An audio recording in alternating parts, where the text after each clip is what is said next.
Bonjour Port-Louis. Les années passent et se ressemblent. Le CMJ s'est rassemblé une dernière fois pour vous souhaiter une excellente année 2022. Dans quelques mois, nous laisserons la place à une nouvelle équipe encore plus motivée. Nous avons passé 3 années faites de rencontres, de projets, d'échanges, d'animations et surtout de bonnes rigolades. Ces derniers temps ont vraiment été très compliqués et nous avons réussi à rester positifs et dynamiques. Il nous tarde de retrouver une situation normale, sans restrictions, sans masque. Alors c'est simple. Plus que jamais, on garde le moral et surtout, On vous souhaite une très bonne année. bonne année! Comme l'année 2020, notre année 2021 a été rythmée par la pandémie et ses évolutions. Depuis bientôt 2 ans, les communes, leurs agents et leurs élus ont dû composer avec un pouvoir centralisé qui prenait des décisions imprécises, laissant la population dans l'incompréhension de ce qu'il convenait de faire. Sur la commune de Port-Louis, nous avons, dès le 13 mars 2020, mis en place une cellule de crise qui s'est, chaque semaine, réunie afin de faire face à la situation. C'est ainsi que sera mise en place un certain nombre d'actions afin d'accompagner la population portlouisienne, mais aussi nos commerçants, afin qu'ils puissent au mieux résister à cette crise. Maintien du marché hebdomadaire, réouverture du marché nocturne cet été, élargissement des surfaces de vente. Nous avons en avril 2021, avec l'aide financière des 9 communes de l'ex-canton de Port-Louis, ouvert un centre de vaccination éphémère dans la salle des sports de Carzo et pu ainsi participer à la protection de nos populations en permettant la vaccination de 515 personnes. L'amélioration de la situation nous a permis de relancer les activités culturelles de loisirs et de détente avec bien sûr les précautions sanitaires liées au Covid. La médiathèque a pu reprendre une activité auprès de ses abonnés et ses lecteurs et de nos écoles. Le cycle de nos expositions a pu être repris. Des programmations qui avaient été suspendues ont pu être réalisées, d'autres ont pu se mettre en place dans un format différent. Ceci démontre la vitalité de notre communauté port-louisienne, que ce soit les artistes, le mouvement associatif, les initiatives personnelles ou le dynamisme et l'engagement de nos agents et de nos élus, pour que dans les périodes les plus incertaines, notre cité puisse vivre. Nos actions vont être renforcées dès cette année 2022. En matière de solidarité, nous apportons notre soutien aux 2 associations qui interviennent avec efficacité dans ce domaine, les Restos du Cœur et le Secours Populaire. Les services culturels et actions sociales ont mis en place avec la compagnie Artisanat les ateliers des rives récréatives qui, en intercommunalité, permettent d'une part la mise en place d'ateliers et de pratiques artistiques et d'autre part d'organiser des sorties culturelles vers les salles de spectacle de notre territoire. Les restrictions en matière de voyage à l'extérieur de l'Hexagone ont, malgré un été moyennement ensoleillé, attiré un nombre extrêmement important de touristes dans notre région et en particulier dans notre commune. Parmi ceux-ci, un nombre grandissant de camping-cars qui font halte pour des durées plus ou moins longues dans notre ville, afin de faire face à ce qui est un vrai défi en matière d'organisation et de sécurisation des 3 sites qui les accueillent. Nous avons, en 2021, passé une convention de gestion avec Camping Car Parc. Cette convention nous garantit des recettes qui sont, dès l'année 2021, supérieures aux années précédentes. La popularité de notre ville est toujours aussi forte et attire du monde. Nous la renforçons en adhérant à l'association des petites cités de caractère. Nous allons ainsi bénéficier du soutien de son réseau extrêmement actif, nous permettant d'améliorer la qualité de notre accueil. Nous poursuivons la mise en valeur de notre patrimoine.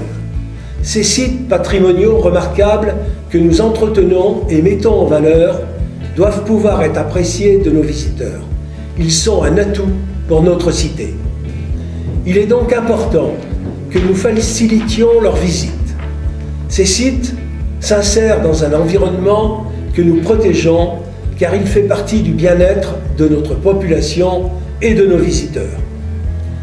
Nous demandons avec insistance, depuis plusieurs années, que le problème lié aux algues vertes, qui régulièrement viennent polluer nos côtes, soit pris en charge et trouve une solution. Nous apprécions que la préfecture ait, pour la première fois, décidé d'une prise en charge des frais de ramassage et de participation au coût de destruction des algues vertes. La donation du terrain de la Pointe de Kersault à la commune nous a permis de découvrir une redoute datant de la Révolution française que nous allons mettre en valeur avec l'aide d'associations et de la DRAC. De prendre en charge la protection d'oiseaux et de plantes protégées, d'entretenir un site admirable avec l'aide d'un atelier d'insertion et de rejoindre le plan départemental des itinéraires de promenade et de randonnée du Morbihan. Concernant la mobilité sur notre commune, il devient impératif que soient prises en compte nos demandes d'amélioration du réseau de bateaux Transrad par l'ouverture d'une ligne supplémentaire permettant de relier le port de la Pointe au quai des Indes à Lorient.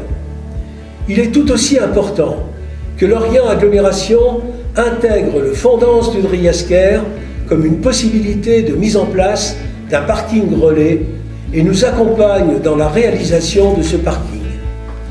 Nous nous attelons à définir les priorités des actions à mener afin de faciliter la vie de nos concitoyens. Faciliter la vie de nos concitoyens, c'est aussi les faire participer à la création d'initiatives nouvelles. C'est le cas avec la mise en place d'un budget participatif soumis au vote de nos concitoyens. En 2021, 2 projets ont été retenus. La plantation d'arbres fruitiers en ville, la construction d'une cabane pour les enfants. Ces 2 projets vont, en concertation avec les auteurs, être mis en œuvre. Également, les conseils de quartier, les jardins partagés, sont autant de moyens pour les Port-Louisiens de participer de façon active à la vie de notre cité.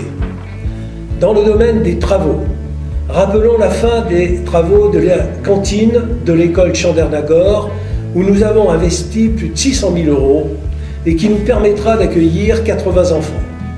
Nous avons également changé d'importants matériels tels que la balayeuse, le camion nacelle, l'utilitaire sans permis.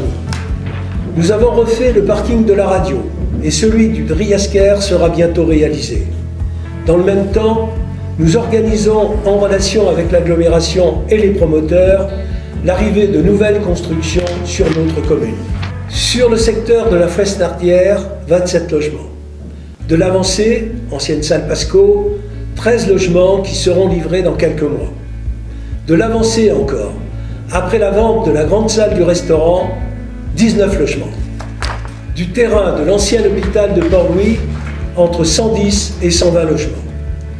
Toute l'équipe des élus et des agents est mobilisée afin de veiller à protéger les intérêts de notre commune, qu'ils soient financiers, environnementaux ou patrimoniaux.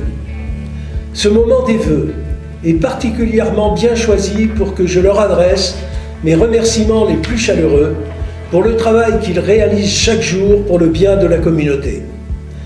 Nous devons faire vivre notre cité maritime, non pas seulement les 2 mois d'été, mais les 12 mois de l'année.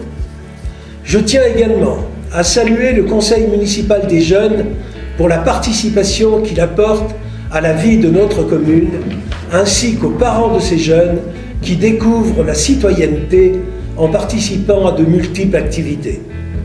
Ensemble, élus, jeunes du CMJ, agents, nous avons 2 objectifs.